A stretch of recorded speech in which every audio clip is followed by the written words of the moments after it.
Hello and welcome, my dear friends. Welcome to the review of a vintage German piston filler. I present you this wonderful MAGNAT pen, and I did not find many information about this manufacturer. What is interesting, we have a similar logo with the Mont Blanc, but with an S inside of it, and here we have MAGNAT. An interesting design of the clip, very nice, and not so many clues about the manufacturer, because it is a piston filler with an ink window, tends to suggest its German ancestry. What is more interesting about this particular piece is the gold nib, which is fitted with an animal motif we have warranted. And right over here, when I first got it, I thought it was an elephant, but looking more carefully at this nib, I realized we have a bison or a buffalo, a European bison. And I've searched on the internet for this logo, and I found an interesting trend on the fountain pen network. And a person there, a collector, has a theory about the provenance of this logo, and he suggests that the nib was produced by G. Rau in the Pforzheim, Germany, and this logo of the bison can be found between 1929 and 1961.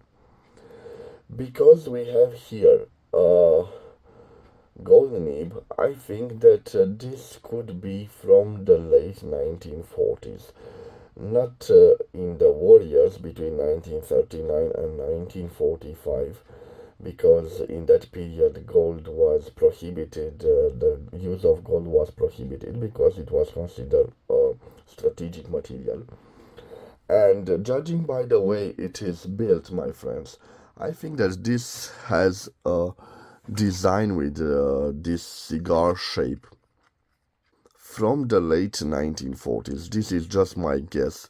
You can always correct me.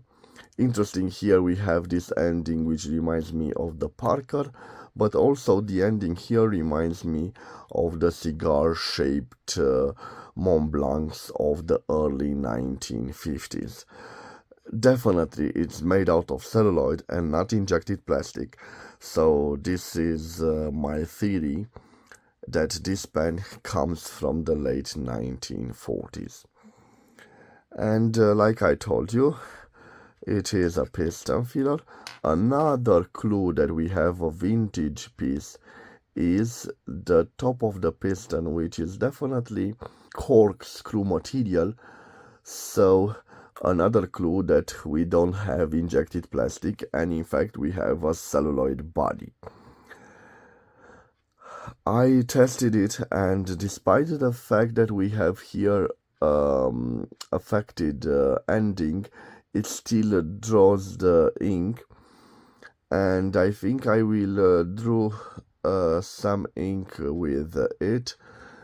I'm not so sure, maybe this red one over here, and we will do the writing sample. But before I will do the writing sample, let me leave its dimensions on the screen, my friends, and let me change also the angle of the camera. So like this, I have here my notepad. Okay, I think I forgot to tell you I bought this second hand, of course, and I paid for it 310 lays, the equivalent of 62.31 euros, or 67.44 US dollars, including the shipping cost. So it was an affordable piece, a vintage German piece fitted with a wonderful gold nib. one of the main reasons I bought it. It was that animal motif on the gold nib. And also it is a quality fountain pen, although this manufacturer is quite obscure, MAGNAT. Oh, I'm not so sure about it, because there are two variants. Maybe this is the name of the model, or it could be the name of the manufacturer. Maybe I will just dip it in ink. I have this inkwell. I think I will just dip it in ink for me to do the writing sample. I think it's sufficient.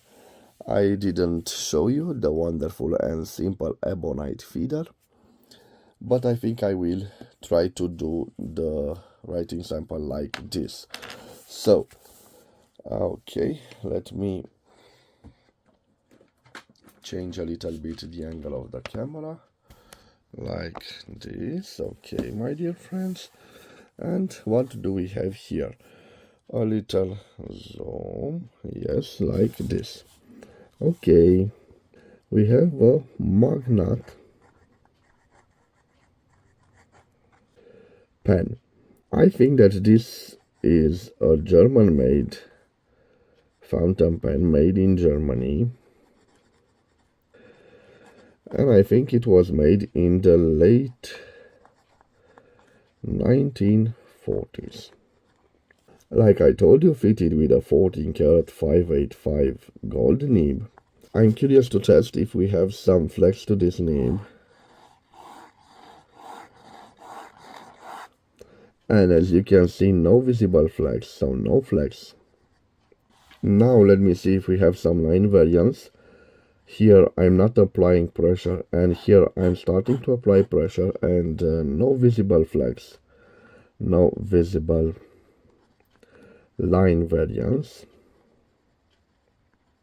I think it is a good signature piece. As you can see here, it does signatures quite well. And now let's see if we can reverse write with it. Reverse writing. So no, my friends, it scratches. Definitely a no in reverse writing. It doesn't lose the ink flow, but it scratches. And reverse writing, it's a no-go. Now let me tell you about the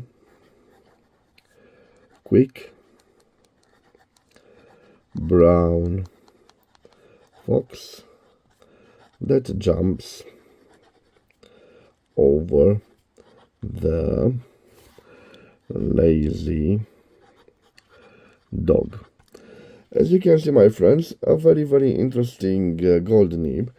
We don't have the flex that is specific to this period, but nevertheless a smooth writer. Of course, in reverse writing it scratches, but a very nice nib and a very good built fountain pen. Maybe you can tell me more about this MAGNAT pen.